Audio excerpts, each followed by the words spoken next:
পরিজন এবং মালামাল ও দাসদাসী নিয়ে মাদায়েন থেকে মিশর অভিমুখে রওনা হলেন। কিছুদূর পথ চলার পর যখন তিনি তুয়া পর্বতের নিকটবর্তী হলেন, তখনই দিনের অবসান ঘটে, রাত্রি নেমে এলো। অতঃপর মুসা আলাইহিস সালাম সেখানেই রাত্রি যাপনের জন্য তাঁবু খাটালেন। তার অদূরেই তুর পর্বত অবস্থিত ছিল। এই সময়ে হযরত মুসা আলাইহিস সালামের স্ত্রী সফুরা অন্তঃসত্ত্বা ছিলেন, আর ঘটনাক্রমে ওই দিনই তার প্রসব বেদনা শুরু হয় এবং সন্ধ্যার পর তিনি একটি পুত্র সন্তান প্রসব করেন। ক্রমে সেই রাত্রিটি তাদের জন্য ভীষণ দুর্যোগপূর্ণ হয়ে উঠল। গাঢ় মেঘে চারদিক অন্ধকার হয়ে এলো এবং দেখতে দেখতে প্রবল বৃষ্টি ও ঝড়ো হাওয়া শুরু হলো। হিমেল বাতাসে মুসা আলাইহিস সালামের স্ত্রী সফুরা ঠান্ডায় কাঁপতে লাগলেন। এদিকে তাঁবুতে তখনও কোনো আগুনের ব্যবস্থা ছিল না। হযরত মুসা আলাইহিস সালামের সঙ্গে চকমকি পাথর ছিল, যার সাহায্যে তিনি বারবার আগুন জ্বালানোর চেষ্টা করলেন, কিন্তু যতবার চেষ্টা করলেন ততবারই ব্যর্থ হতে হলো। রাত গভীর হচ্ছে এবং চারদিকে অন্ধকার ঘনিয়ে এসেছে, বাতাসে শীত তীব্রতর হয়ে উঠেছে। বিবি সফুরা অত্যন্ত ক্লান্ত। নবজাতক সন্তান তার বুকে, এই মুহূর্তে অন্ধকার দূর করা এবং স্ত্রীর শরীরে কিছুটা উত্তাপ পৌঁছে দেওয়ার জন্য আগুন ছিল একান্ত প্রয়োজনীয়। কিন্তু আশেপাশে কোনো লোকালয় ছিল না যেখান থেকে আগুন চেয়ে আনা যাবে। সেই নিঃসঙ্গ দুর্যোগপূর্ণ রাতে মুসা আলাইহিস সালাম দারুণ চিন্তায় মগ্ন হয়ে পড়লেন। ঠিক সেই সময় তিনি চোখ তুলে তাকালেন তুর পর্বতের দিকে। হঠাৎই তিনি দেখতে পেলেন পর্বতের গা ঘেঁষে দূরে কোথাও আগুনের মতো কিছু একটা জ্বলছে। তিনি সঙ্গীদের দিকে ফিরে বললেন, তোমরা এখানেই অপেক্ষা করো। আমি সামনে একটি স্থানে আগুনের চিহ্ন দেখেছি, যাই দেখি সেখান থেকে কিছু আগুন নিয়ে আসা যায় কিনা। যদি আমি সেখান থেকে কিছুটা আগুন নিয়ে আসতে পারি, তবে আমরা সেই আগুনের মাধ্যমে শীত নিবারণ করতে পারব। আর হয়তো সেখানে কাউকে পাবো যার কাছ থেকে সঠিক পথের সন্ধান জেনে নেওয়া সম্ভব হবে। এই কথা বলে হযরত মুসা আলাইহিস সালাম সেই রহস্যময় আলোর দিকে ধীরে ধীরে নির্ভয়ে এগিয়ে চললেন।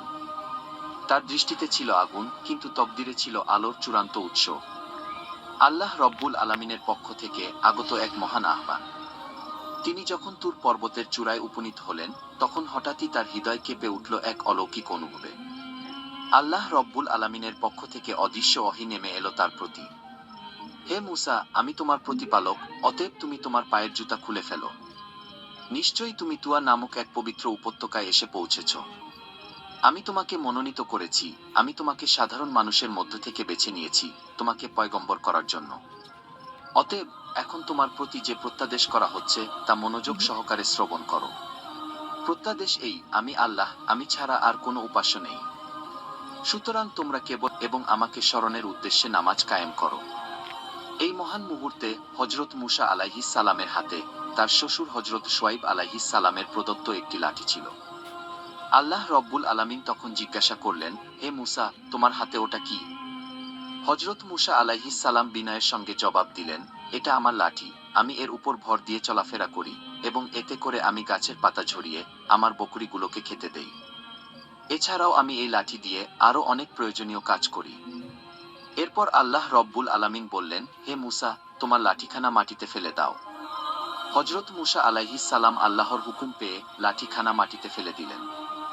সঙ্গে সঙ্গে সেই লাঠি এক বিশাল অজগর সাপে পরিণত হয়ে গেল। এটা দেখে হযরত মুসা আলাইহিস সালাম ভীত সন্ত্রস্ত হয়ে পড়লেন। তখন আল্লাহ রব্বুল আলামিন বললেন, হে মুসা, তুমি ভয় পেও না, তুমি তোমার লাঠিখানা হাতে তুলে নাও। হযরত মুসা আলাইহিস সালাম আল্লাহর আদেশ অনুযায়ী সেই সাপটিকে ধরার জন্য হাত বাড়ালেন। আর যেই না তিনি সাপের গায়ে হাত বোলালেন, অমনি তা আবার আগের মতোই লাঠিতে রূপান্তরিত হয়ে গেল।